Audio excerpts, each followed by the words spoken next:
Toilet paper is probably the most indispensable item in your home. After all, it's not something you want to run out of at the wrong time.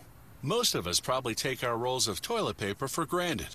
So you may be surprised to learn that bathroom tissue, as it's properly called, is a relatively new invention.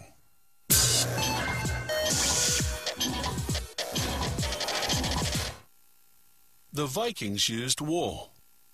The ancient Romans employed sponges. And French royalty wiped with lace. Then, in 1857, an American entrepreneur figured that people had had enough of using leaves, corn cobs, newspapers, and mail order catalogs. So he invented therapeutic paper, as he so tastefully named it. Toilet paper only came in piles of pre-cut sheets until 1890. That's when one company introduced bathroom tissue on a roll.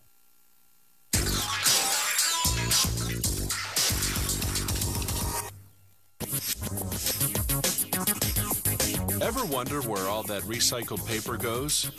Well, look no further than your bathroom. Many brands of toilet paper begin as recycled paper. The bales of paper drop down into the pulper, a giant tank with an agitator, similar to a washing machine.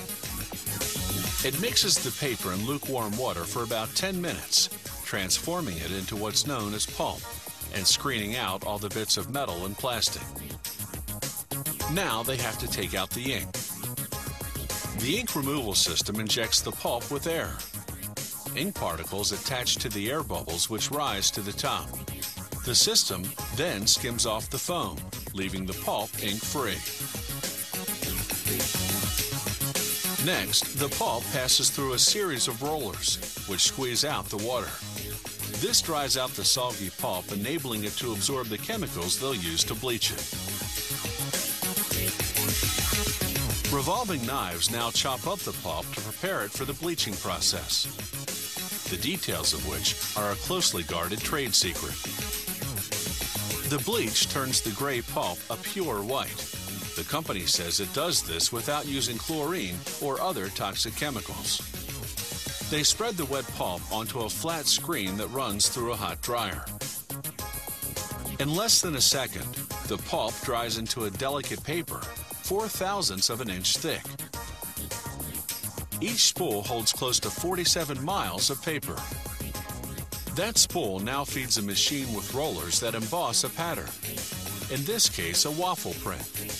The pattern isn't just aesthetic, it also makes the paper thicker and therefore more absorbent.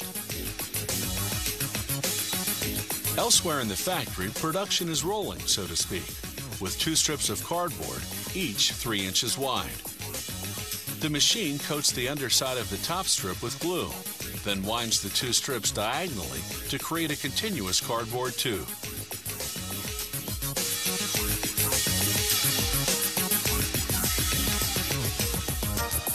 The machine then cuts the tube in 65-inch lengths.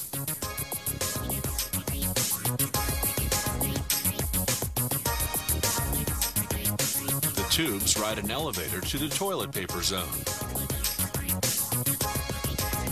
There, 2 giant spools of paper feed what's called the winding machine. The 2 sheets come together to form a 2-ply toilet paper.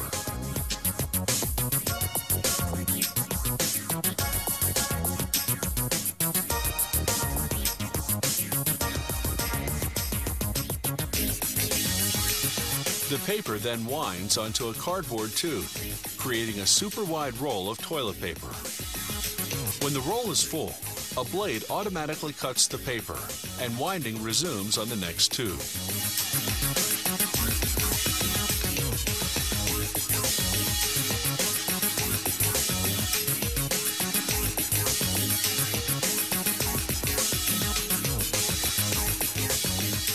The machine automatically seals the end of the roll with glue to prevent unraveling.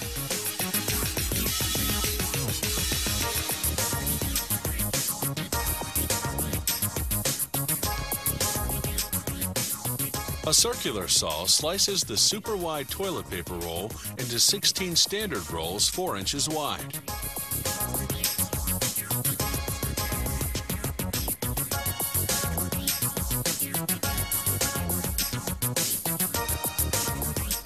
The toilet paper is finished and ready for packaging.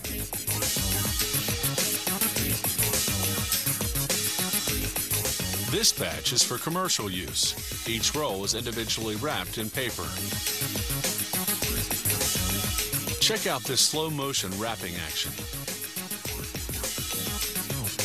Toilet paper destined for residential use gets wrapped in transparent plastic.